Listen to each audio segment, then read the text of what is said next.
सुबह होने पर भगवान श्री राम और लक्ष्मण जी महर्षि विश्वामित्र जी के साथ आगे चल पड़े थे। पूरा दिन चलने के बाद वह तीनों सरयू और गंगा के संगम तट पर पहुंचे थे तथा संगम के पास ही स्थित महर्षियों के एक आश्रम में रात व्यतीत की थी। श्री राम के पूछने पर महर्षि विश्वामित्र जी ने उन्हें बताया था कि इस आश्रम में पूर्व काल में भगवान शंकर जी ने इस आश्रम में तपस्या की थी।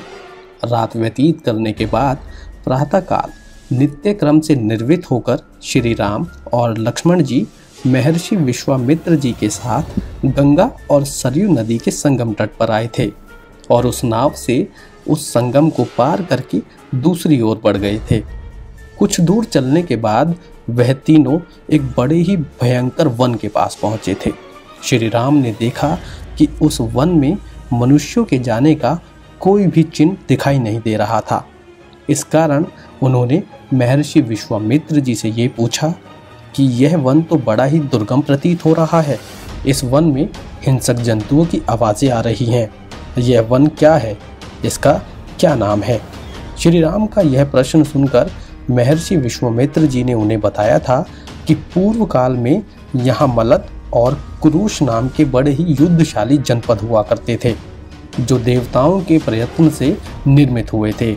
एक बार यहाँ इच्छा अनुसार रूप धारण करने वाली ताड़का नाम की यक्षिणी आई। उस ताड़का के शरीर में 1000 हाथियों का बल था।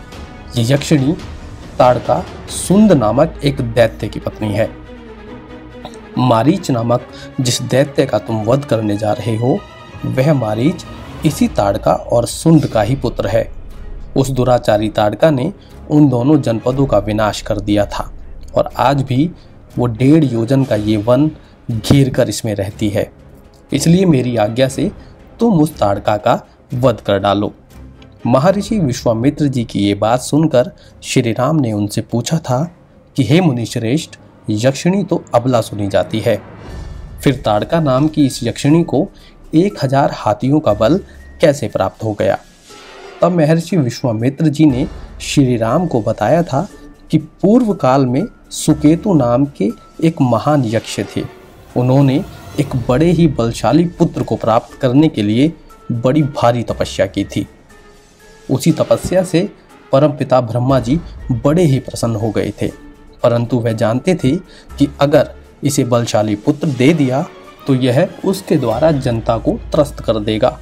इसलिए ब्रह्मा जी ने सुकेतु को 1000 हाथियों के बल वाली ताड़का प्रदान कर दी थी। ताड़का के युवा होने पर सुकेतु ने उसका विवाह जाम्बुपुत्र सुंद के साथ करवा दिया था। विवाह के बाद ताड़का ने मारीच नाम के पुत्र को जन्म दिया था। कुछ समय बाद मुनि अगस्त जी ने श्राप देकर ताड़का के पति सुंद को मार दिया था। पति की मृत्यु से क्रोधित होकर ताड़का अपने पुत्र मारीच के साथ अगस्त्य मुनि का वध करने उनके पास पहुंच गई थी। तब अगस्त मुनि ने मारीच को यह श्राप दे दिया था कि तू देव योनि का परित्याग करके राक्षस भाव को प्राप्त हो जा, और ताड़का को भी ये श्राप दे दिया था कि तू विकराल रूप वाली नरभक्षिणी राक्षसी हो जा। ताड़का के बारे में यह बताकर महर्षि विश्वामित्र जी ने यह कहा था कि इस ताड़का को मारने के लिए तीनों लोकों में तुम्हारे सिवा कोई दूसरा पुरुष समर्थ नहीं है, अतः तुम मेरी आज्ञा से इस राक्षसी का वध कर डालो। महर्षि विश्वामित्र जी की आज्ञा पाकर भगवान श्री राम ने अपने धनुष की परितंक्षा की बड़ी भीषण टंकार की थी। परितंक्षा की उस टंकार से संपूर्ण दिशाएं गूंज उठी थी।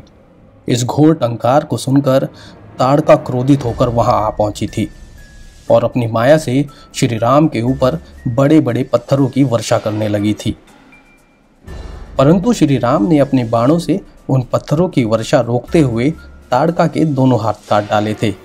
परंतु श्री राम ने अपने बाणों से उन पत्थरों की वर्षा रोकते हुए ताड़का के दोनों हाथ काट डाले थे और लक्ष्मण ने दोनों बाणों से उसके नाक कान काट डाले थे। अपनी यह दशा देखकर राक्षसी ताड़का अदृश्य होकर श्री राम और लक्ष्मण के साथ मायावी युद्ध करने लगी थी, परंतु श्री राम ने अपने दिव्य अस्त्रों से ताड़का की सारी माया को काटकर उसका वध कर दिया था। ताड़का के मारे जाने पर सभी देवता बड़े प्रसन्न हुए थे और सभी अपने विमानों पर बैठकर महर्षि विश्वामित्र के पास आए थे और उनके इस कार्य की प्रशंसा करके उनसे विनती की थी वह प्रजापति कुशाश्व के अस्त्रधारी पुत्रों को श्री राम को समर्पित कर दें। देवताओं के चले जाने के बाद महर्षि विश्वामित्र जी ने श्री राम और लक्ष्मण सहित अपनी वह रात उसी वन में व्यतीत की थी। रामं नमामि।